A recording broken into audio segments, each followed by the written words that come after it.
नमस्कार, आप देख रहे हैं बात सेहत की। मैं हूं आपके साथ शिल्पा तोमर। कोरोना वायरस के संक्रमण के बीच डेंगू के डंक ने अब कहर बरपाया हुआ है। आलम यह है कि कई राज्यों में डेंगू के प्रकोप से लोग जूझ रहे हैं। ऐसे में भारतीय आयुर्विज्ञान अनुसंधान परिषद यानी कि आईसीएमआर की ओर से एक चौंकाने वाली बात सामने आई है। आईसीएमआर ने गुरुवार को पुष्टि की कि बुखार के सैंपल्स में डेंगू का D2 स्ट्रेन पाया गया है। ये स्ट्रेन बहुत ज्यादा घातक होता है, अक्सर इंटरनल ब्लीडिंग का भी कारण बनता है।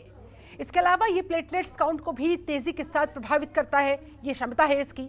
आईसीएमआर के प्रमुख डॉक्टर बलराम भार्गव ने बताया, मच्छरों के प्रजनन को रोकना ही एकमात्र रोकथाम है। डेंगू भी एक घातक बीमारी है। स्वास्थ्य मंत्रालय ने कहा, डेंगू के नए स्ट्रेन का प्रकोप उत्तर प्रदेश के फिरोजाबाद, मथुरा और आगरा में सामने आया है, जबकि मच्छर से होने वाली बीमारियां पूरे देश में बढ़ रही है। इसलिए अगर आपको बुखार आया है, कैसा भी बुखार क्यों ना हो, उसे हल्के में बिल्कुल मत लीजिए। ये डेंगू के इस नए स्ट्रेन का भी कारण हो सकता है।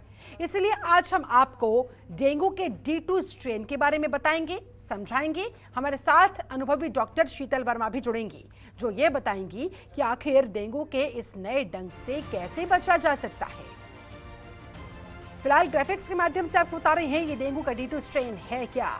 आईसीएमआर ने इस स्ट्रेन का खुलासा किया है। ये D2 स्ट्रेन तेजी के साथ इंसान के भीतर प्लेटलेट काउंट्स को प्रभावित करता है, उसे डिक्रीज करता है, घटाता है। यहाँ तक कि इंटरनल ब्लीडिंग भी हो सकती है। डेंगू के इस D2 स्ट्रेन के अंदर बॉडी के किसी भी पार्ट में हो सकती है, जो जानलेवा साबित हो सकती है और इसी वजह से मौत के आसार ज्यादा बनते हैं। ये ब्रेन स्ट्रेन यानी कि ब्रेन हैमरेज का कारण भी बन सकता है, ब्रेन स्ट्रोक भी आ सकता है। इसलिए डेंगू का ये जो D2 स्ट्रेन पाया गया है, ये बेहद खतरनाक, बेहद घातक। कई राज्यों में डेंगू का ये नया स्ट्रेन D2 लोगों के बीच पाया गया, उनकी बॉडी के अंदर पाया गया और इस वजह से इसका प्रकोप अब बढ़ता हुआ।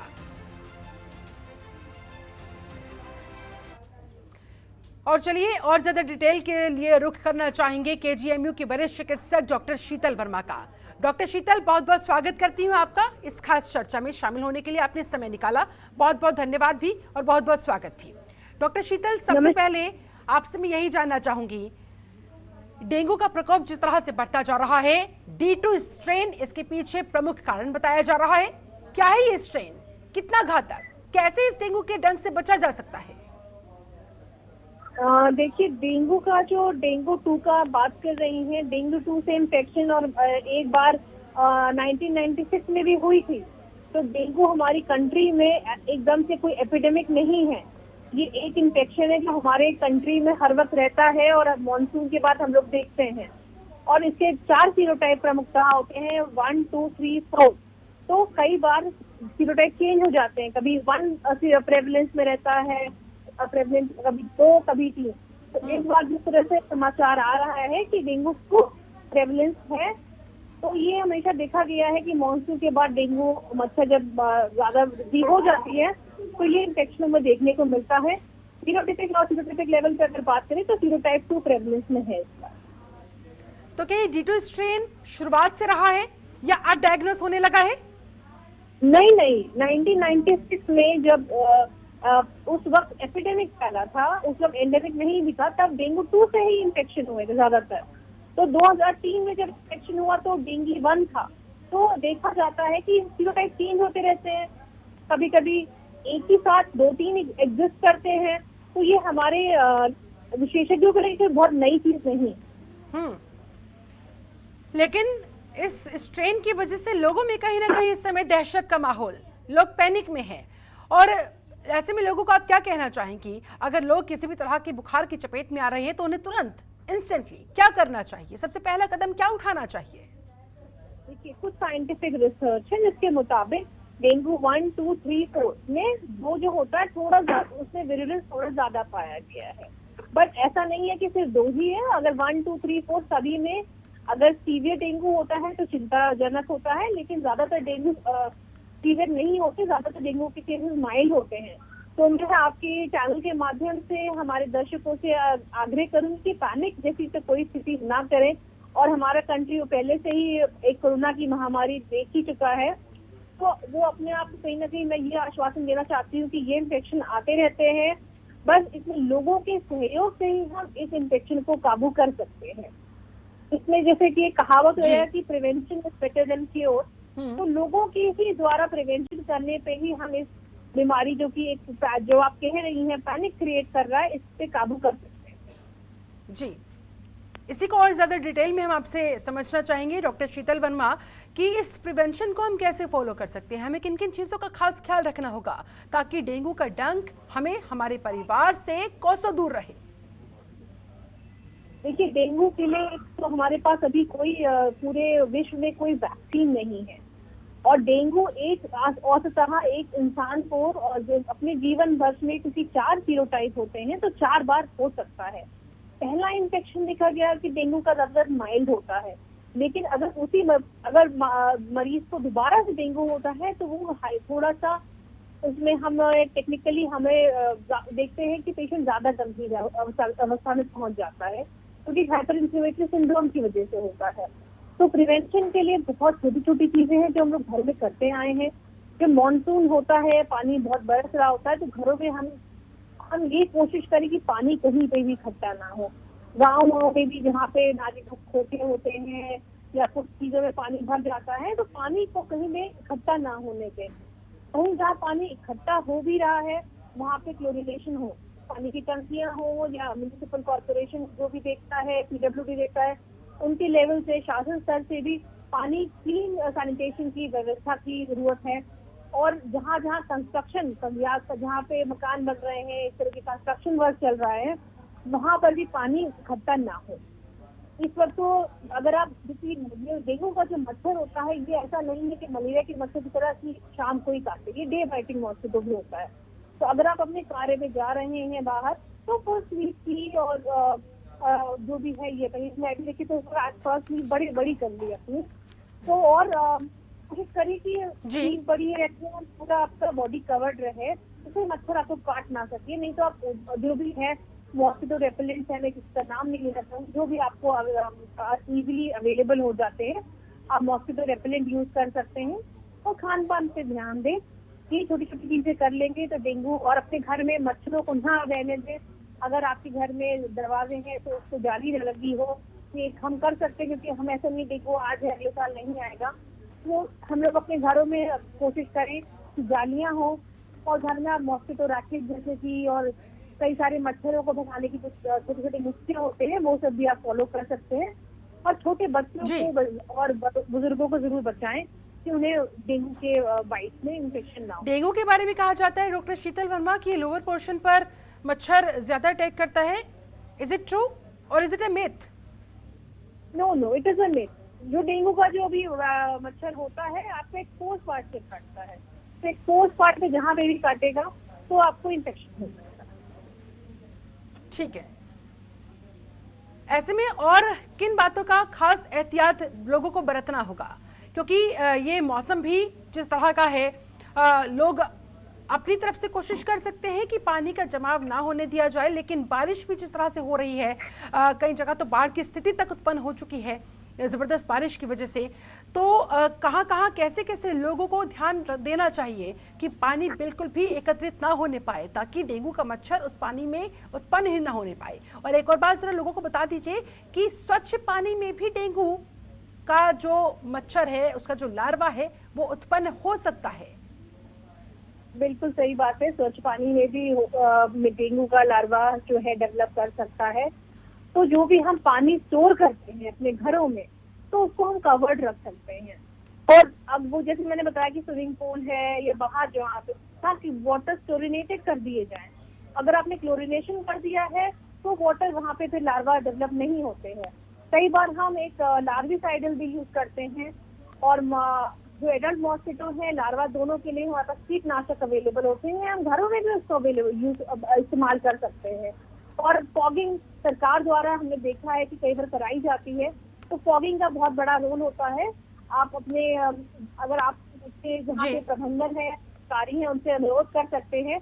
और हमने देखा है कि हर जगह पे आजकल फॉगिंग बहुत जोर शोर से हो रही है, तो फॉगिंग का भी बहुत महत्वपूर्ण रोल है। और फॉगिंग 2 बार अगर हो किसी एरिया में जहाँ पे अगर हम देखते हैं ज्यादा केसेस बढ़ रहे हैं, तो सरकार को ध्यान देना चाहिए कि इन एरियाज को फोकस करके टारगेटेड सर्विलांस के तहत वहाँ पे फॉगिंग कराई जाए।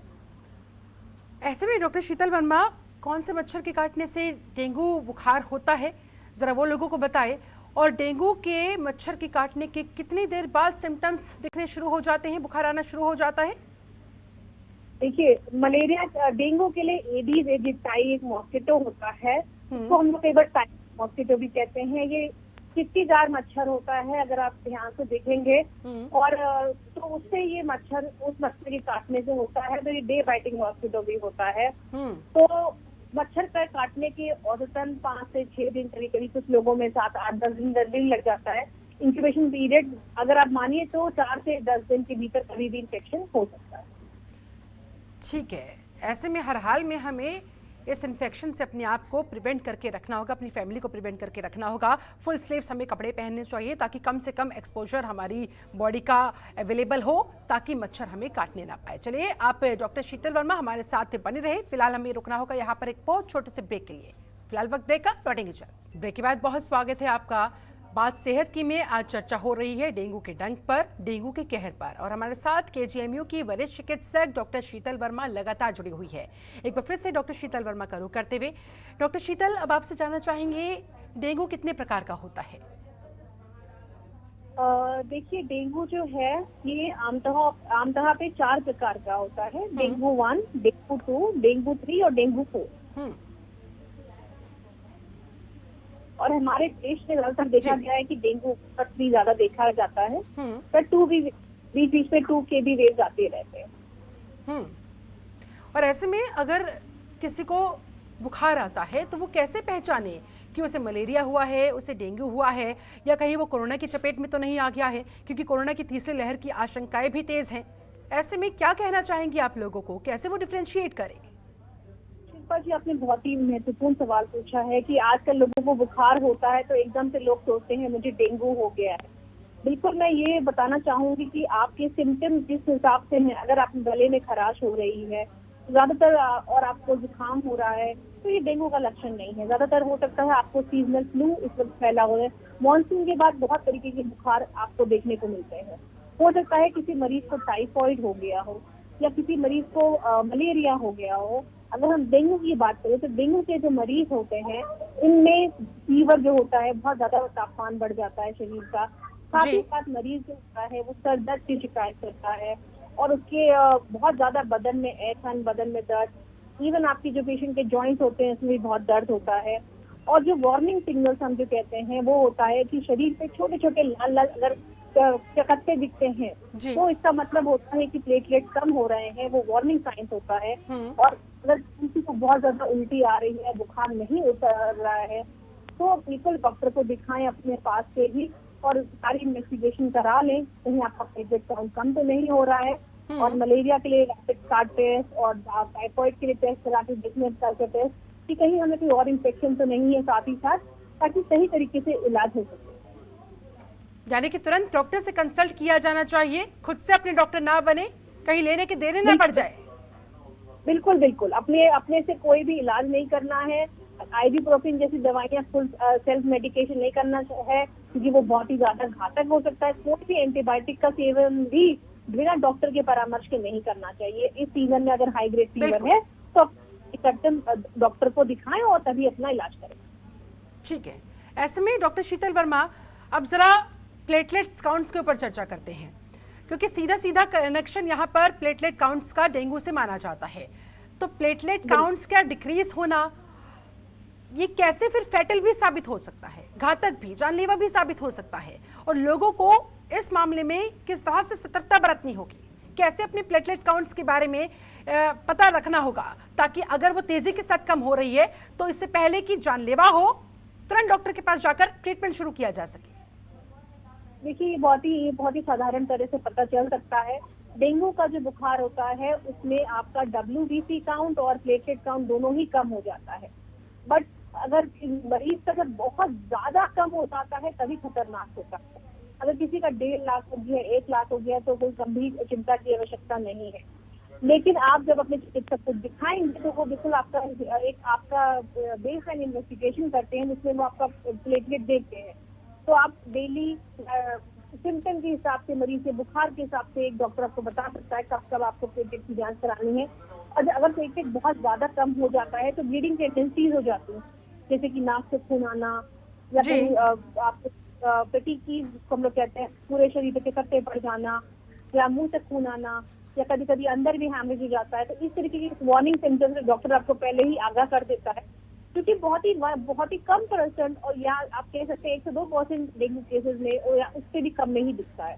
तो हमारे आम जनता को बहुत घबराने की जरूरत नहीं है। हाँ, अपने विशेषज्ञों के टच में रहें और उनकी सलाह अनुसार ही अपना इलाज करवाएं। लेकिन अगर उत्तर प्रदेश के कुछ खास स्थानों की बात कर ले, फिरोजाबाद की बात कर ले, मथुरा की बात कर ले, सहारनपुर की बात कर ले, यहाँ पर डेंगू का कहर जिस तरह से बरपता हुआ नजर आ रहा है, खास तौर पर बच्चों को अपनी जद में ले रहा है। बच्चे सबसे ज्यादा संक्रमण की जद में आते हुए उनकी जान पर सबसे ज्यादा इस समय बनती हुई, इसे आप किस तरह से देख रही हैं? देखिए, बच्चे हर इन्फेक्शन के लिए बहुत ही नाजुक होते हैं, एंड क्योंकि उनको रोकना भी मुश्किल होता है। और अगर किसी एरिया में मच्छर का प्रकोप ज्यादा है और अगर लोग भी लापरवाही बरत रहे हैं तो ये दिक्कतें हमें देखने को मिलती हैं। उन एरिया के लोगों से यही हमें अनुरोध करती हूँ कि अगर किसी को डेंगू का पेशेंट है तो उसको आइसोलेटेड रखें, मच्छरदानी में रखें, ताकि उसको मच्छर और काट ना सके, ये साइकिल और विशेष ना हो जाए। और अपने बच्चों को जब भी खेलने जहाँ बाहर जाते हैं तो जो हमने पहले बताया है कि मॉस्किटो रेपेलेंट या ओडोमॉस को लगा के ही भेजें, और घर में पानी इकट्ठा ना होने दें। और अगर किसी को भी बुखार आता है तो ये ना हो बहुत लेट स्टेजेस में डॉक्टर के पास पहुंचे, हम अर्ली स्टेजेस में जाके डॉक्टर को अपना हेल्थ चेकअप करा के सही इलाज है। कई बार होता है कि ब्लीडिंग जब होने लगती है तब हम डॉक्टर के पास पहुंचते हैं, वही पेशेंट पहले ही आ जाता तो उसको दिक्कत ना होती। तो हमें मॉनिटरिंग की आवश्यकता है और स्टेट गवर्नमेंट अपने लेवल पे बहुत प्रयासरत है और कोशिश कर रही है कि इस जो संक्रमण फैला है इससे पूरी जल्दी से जल्दी रोकथाम की जा सके। और इस तरह से बच्चों को डेंगू के संक्रमण की जद में आने से प्रिवेंट किया जा सकता है, उन्हें बचाया जा सकता है, उनकी जान पर न बनने पाए ये कदम कम से कम उठाया जा सकता है। ऐसे में डॉक्टर शीतल वर्मा, आपसे ये भी जानना चाहूंगी कि कुछ ग्रामीण इलाकों में जैसे गांव के आसपास तालाब होते हैं, वहां पर पानी भरा रहता है, बारिश की वजह से पानी भर जाता है, क्या कुछ खास ऐसी फिशेस भी होती हैं जिन्हें जानबूझकर तालाबों में छोड़ा जा सकता है ताकि डेंगू का लार्वा अगर वहां पर उत्पन्न हो रहा हो तो उसे खा सके, उसे वहीं पर नष्ट कर सके, डिस्ट्रॉय कर सके? बिल्कुल, हमारा जो अगर वहाँ पे नगर निगम है और जो ये इस तरह की गवर्नमेंट बॉडीज हैं, वो गेम्ब्यूसिया फिश होती है, एक मछली होती है, अगर उसको तालाब में डाल दें तो वो मच्छरों के को खत्म कर देती है और वहाँ पे इस तरीके के इन्फेक्शन से प्रिवेंशन हो सकता है। बहुत सारे देशों में, चाहे वो विकसित हो और या फिर डेवलपिंग कंट्रीज हो या लो इनकम कंट्रीज हो, वहाँ पे ये तकनीक उपयोग में लाई जाती है ताकि लार्वा को उत्पन्न अपने एडल्ट में डेवलप होने से रोका जा सके। ठीक है, ऐसे में डॉक्टर शीतल वर्मा, एक बार फिर से जाते जाते आपसे जानना चाहूंगी, समझना चाहूंगी और आप क्या संदेश लोगों को देना चाहेंगे, कैसे डेंगू से या डेंगू ही क्यों किसी भी तरह की बीमारी से, चाहे वो वायरल फीवर की बात कर ले, चाहे वो मलेरिया की बात कर ले, चाहे वो कोरोना की बात कर ले, अपने आप को कैसे वो बचा कर रखे, किन किन खास बातों का हर हाल में वो ध्यान रखे? हम जिस तरह के देश में रहते हैं वहाँ पे ट्रॉपिकल आप कंट्री है, वहाँ पे इस तरीके के इन्फेक्शन हम लोगों को देखने को मिलते हैं और हम लोगों को तैयार भी रहना चाहिए। और तैयार रहने के लिए हमें सावधानियों के लिए तैयार होना चाहिए, हमें सावधानियों से पालन करना चाहिए। और जो हमारे अखबार में आप देखिए तो कई सारे लिखा जा रहा है कि आपको क्या करना है, क्या नहीं करना है। आप अपना एक सेल बनाइए और अपने कॉलोनी में अपने प्रयासरत रहिए कि हमारे यहाँ मच्छर ना पनप पाए, और अपने घर आस पास स्वच्छता रखिए, खान पान की स्वच्छता रखिए और मच्छर से बचिए। और कोरोना से बचने के लिए मास्क लगाइए और नियमित रूप से हाथ धोते रहिए। छोटी छोटी चीजें करेंगे तो आप बहुत सारे इन्फेक्शन से बचते रहेंगे। और जहाँ वैक्सीन उपलब्ध है वहाँ प्लीज जरूर से वैक्सीनेशन करवाएं। और खास तौर पर D2 स्ट्रेन की अगर हम बात करें डॉक्टर शीतल वर्मा, तो D2 स्ट्रेन क्योंकि सीधे तौर पर रक्त स्राव कर रहा है, इंटरनल ब्लीडिंग के लिए जिम्मेदार है, इस वजह से क्या लोग ज्यादा डरे हुए? लोगों को डरने की नहीं बल्कि समझदारी से कदम उठाने की ज्यादा आवश्यकता। देखिए, डेंगू 1, 2, 3, 4 जो भी है सब में पैथोजेनेसिस सेम होती है, तो डेंगू 2 से बहुत ज्यादा घबराने की जरूरत नहीं है, पैनिक करने की जरूरत नहीं है, क्योंकि पैनिक आपको और उससे आपको दिक्कतें और बढ़ सकती हैं। सरकार पे, मीडिया पे और डॉक्टरों पे भरोसा करिए, जागरूकता जो फैलाई जा रही है उसका पालन करिए और अब अपने को सुरक्षित रखिए। चलिए, लोगों के नाम तो आपने संदेश दिया, सरकार को जाते जाते क्या कहना चाहेंगी? सरकार को, नगर निगमों को खास तौर पर किन किन खास बातों का ध्यान रखना होगा ताकि सब एक दूसरे के सहयोग के साथ मिलकर डेंगू के इस डंक से, इस कहर से खुद को बचा सके, अपने परिवार को बचा कर रख सके? बिल्कुल सही कहा आपने, एक मल्टीडिसिप्लिनरी अप्रोच की जरूरत है। जिस तरह से हमारी सरकार ने बहुत ही अच्छा सर्विलांस किया और नेटवर्क स्टैब्लिश किया कोरोना के लिए, उसी तरीके से जो national vector borne control disease programme है वो सरकार के साथ, डॉक्टरों के साथ, इवन पब्लिक प्राइवेट पार्टनरशिप के तहत सबको जागरूक करें और सर्विलांस बहुत ही स्ट्रिक्ट रखें, ताकि हम सबसे पहले ही जब से जैसे ही कुछ लोग बीमार होते हैं, आउटब्रेक वो उससे पहले ही पकड़ लें कि यहाँ पे आउटब्रेक फैलने वाला है, ताकि हम आउटब्रेक को पहले से ही कंटेन कर सकें और महामारी को हर तरह से रोक सकें। बिल्कुल है। चलिए, बहुत बहुत शुक्रिया आपका डॉक्टर शीतल वर्मा, हमारे साथ जुड़ने के लिए, इस खास चर्चा में शामिल होने के लिए, वक्त निकालने के लिए बहुत बहुत धन्यवाद। तो चलिए, डॉक्टर शीतल वर्मा ने जो टिप्स आपको बताए हैं, मैं उम्मीद करती हूँ आप उन्हें ज़रूर फॉलो करेंगे और इस तरह से अपने आप को, अपने पूरे परिवार को डेंगू के इस डंक से, डेंगू के इस प्रकोप से बचा कर रख सकेंगे। चलिए, इसी के साथ फिलहाल इस खास पेशकश में बस इतना ही। आप बने रहिए जनतंत्र टीवी के साथ। नमस्कार। खबरों के निष्पक्ष विश्लेषण के लिए सब्सक्राइब करें Jantantra TV and press the bell icon. Never miss any update.